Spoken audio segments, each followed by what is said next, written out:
Thanks for having us. Thank you for having us. So you guys are partnering, and you do a lot of partnering in this partner community. a lot. It works well, doesn't it? It does, yep. So tell us about this partnership. Take it away. How did it get started? So it started, I think, a conversation with Becca Zrake and I, who's amazing. Her and her husband, Aaron, I got to know as customers at Grand River, and he's a really great musician. And funny little story about that is that I didn't know, I booked the entertainment at Grand River as well. And I didn't know that he was a musician. This was a few years back. And so he got up to go to the bathroom, and Becca was like, Aaron's not going to tell you, but he's an amazing musician. So all this time later, he's one of our house guys that we love so much. Oh, nice. So, And Becca's the office director at the shelter. Okay. Oh, Yes. nice. Okay. Yeah. so we were talking about doing some donation stuff, and we've worked together before. So we just had a perfect opportunity. It's the 50th anniversary this year, so Beautiful. we had a perfect opportunity to do something that would kind of, do what we could for a day to work with our community partners that we love to support. I mean, And that's something is coming up on October 7th, the Dine to Donate event. Yeah, so Correct. 10% of all food and drink, right? Yep. 10% of the food sales for the day will go to the Interfaith shelter. That's great. Beautiful. Steve, Yeah. talk about this and kind of how this helps you, and really cool right around your anniversary time as well. Yeah, we're just really grateful. So, the shelter, it's such a unique place. We have about 700 people every year that actually stay at the shelter. We have about 300 people every month that come in and volunteer. And so it really, the partnership means a ton. And really it's cool because as we've kind of looked at our 50-year history, our founder, Bev Gargis, actually wrote a book about 3 years into opening the shelter, so back in the mid-'70s. And really from day one, it was the community that pulled it together. It was the churches and businesses and Brothers Restaurant Supply made it so they had a kitchen so they could serve food and made it so they could actually stay open.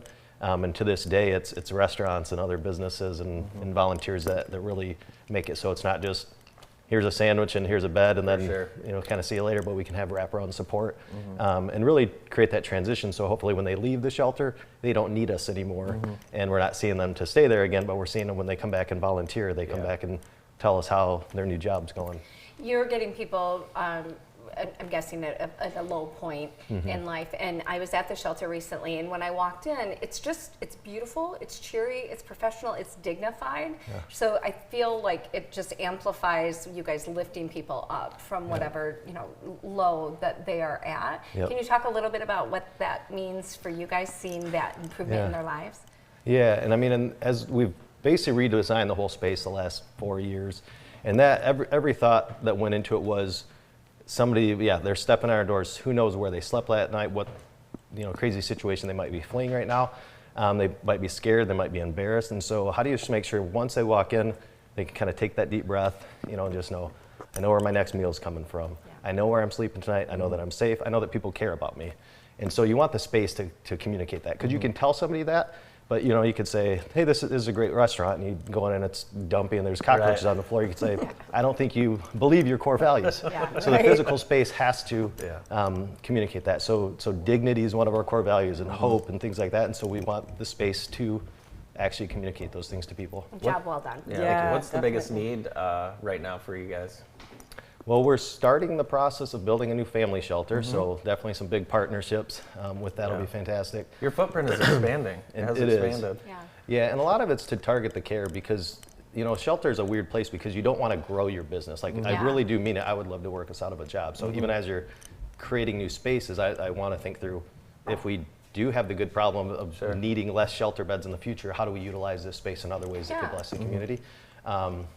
So we're going to be expanding so that we can target care for families better. As winter comes up, there's always just kind of the extra challenges with the cold weather. And so, hats, gloves, things like that, are always a blessing. And even gift cards, not only for things that the shelter can purchase, but we also do kind of incentive programs for when people finish curriculum and do their classes and stuff, little gift cards that are part of that process, and they get kind of a coffee punch card, so after they finish all their classes they can get a gift card. So those are kind of small gifts that are helpful as well. Very good. That's a great idea. That's amazing. So the fundraiser that's coming up on October 7th, that 10%, what will that money kind of be allocated for? It's going to be more for kind of the general operations, and so as the food, shelter, all that kind of stuff. So that general support, which is incredibly helpful. So on this day, make sure you eat at Grand River, and there will be live music. But what should we order off the menu? What's hot right now? Oh, Give us the we want to spend some money. Okay. Well, our smoked meats are always a real hit. Our mac and cheese is pretty amazing. Yeah. But we have a new menu coming out. Ooh. Very exciting. I know, I'm very excited. You want to give us any heads up? Well, we just did a Bang Bang Shrimp Po' Boy last weekend. Wow. It was like one of the things coming on. So we ran that as a feature, and it was Perfect. flying out of the window. Very it was good. amazing. And then yesterday, they did a training in the kitchen with the new food menu items. And I think that I think people are really going to be excited. There's a lot, there's just some new exciting things, and not anything too crazy, but like the simplest thing, like we don't really have chicken tenders on the menu. But this new fried chicken that we're putting on the menu is so good and so simple. And it's just all these like simple, good.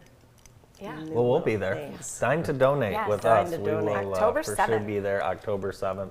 Thank you guys so much for being with us. Thank for you having for us. having us. Yeah. Appreciate it. From the Jackson Interfaith Shelter, CEO Steve Castle, and from the Grand River Brewery, Melissa Morse. More of the show after this.